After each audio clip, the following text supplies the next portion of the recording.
Nous sommes aujourd'hui sur la côte d'Albâtre, au bord de la Manche, s'étendant sur 140 km, une région située entre Le Havre et Tréport, ainsi nommée en raison de la couleur blanche de ses falaises crayeuses. C'est la vitrine maritime du pays de Caux. Dans sa configuration la plus simple, la falaise est verticale ou subverticale, souvent sans piédestal protecteur. La roche est constituée de calcaire plus ou moins granulaire. C'est une alternance de marne jaunâtre et de silex foncé, paysage unique au monde. L'érosion s'est d'abord faite avec des rivières côtières qui ont creusé la falaise presque jusqu'au niveau de la mer, aménageant des espaces plus ou moins plats où se sont installés des pêcheurs. C'est le cas en particulier de Fécamp et Étretat. Mais d'autres ennemis guettent. C'est les vents souvent tempétueux, accompagnés de grosses vagues. Comme la banquise, la falaise se fissure et s'écroule dans la mer. Gare aux maisons construites en bordure.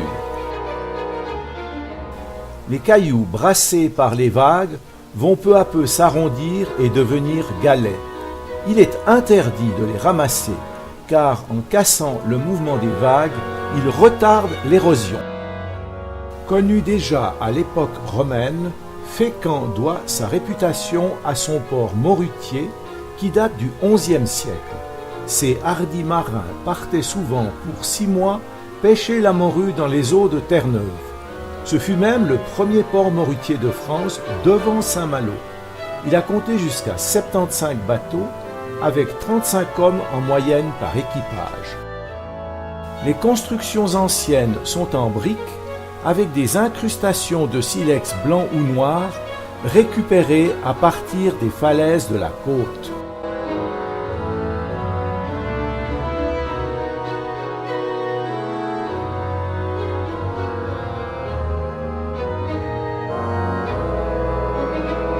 Cette activité déclina rapidement après l'interdiction de pêche en 1970 par le Canada dans ses eaux territoriales.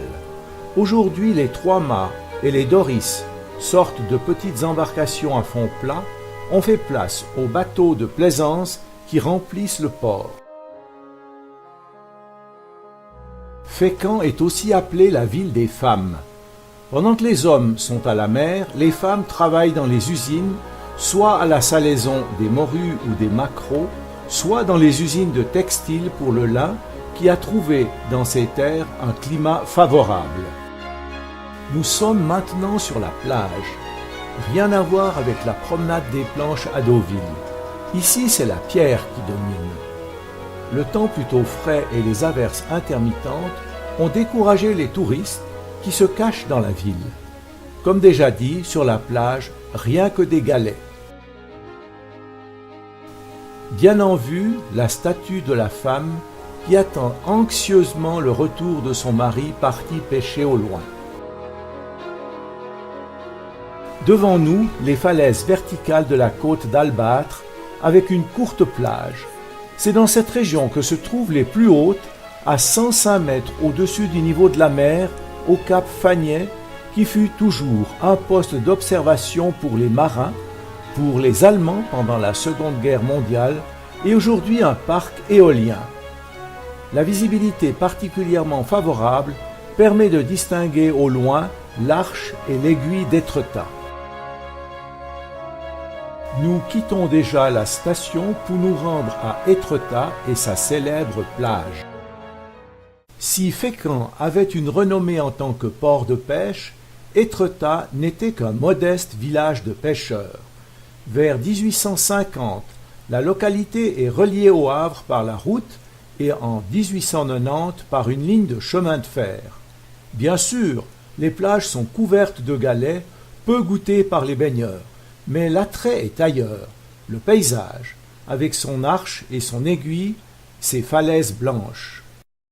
Si Claude Monet et Gustave Courbet sont les peintres qui ont le plus popularisé le site, il y en a beaucoup d'autres, de même que des écrivains, des artistes et des hommes politiques. La partie ancienne de la localité, celle où se concentre l'activité touristique, s'étend sur une surface restreinte face à la mer. On y trouve boutiques de souvenirs et restaurants. Ça, c'est une maison du XIVe siècle, mais qui n'était pas là à Étretat, elle était à Lisieux. Et on a démonté complètement cette maison, donc du XIVe siècle quand même, et on a complètement tout remonté là. Et si vous regardez bien, ils ont gardé toutes les sablières sculptées, les chapiteaux sculptés. Vous avez parfois des monstres moitié femmes, enfin moitié hommes, moitié animaux, ça c'est un petit particulier. Donc il faut imaginer que la nuit, ces falaises sont éclairées comme si c'était des cathédrales ou des châteaux. D'accord ? Donc de ce côté-là, vous avez la falaise d'amont, et de l'autre côté, forcément, la falaise d'aval. En haut de la falaise d'amont, on peut voir une construction, c'est une chapelle, la chapelle des marins. Alors, je ne l'ai encore jamais vue ouverte, donc peut-être que vous aurez de la chance, j'en sais rien.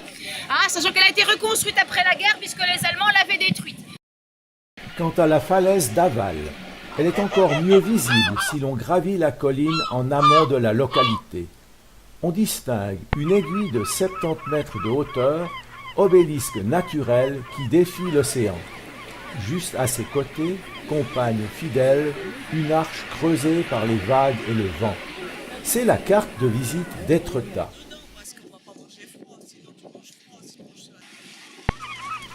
Lorsque l'on s'en approche en parcourant la digue promenade, on se sent minuscule face à ces géants de la nature. Entre les deux, une plage de galets, mais surtout une eau bien fraîche qui n'encourage pas spécialement à la baignade.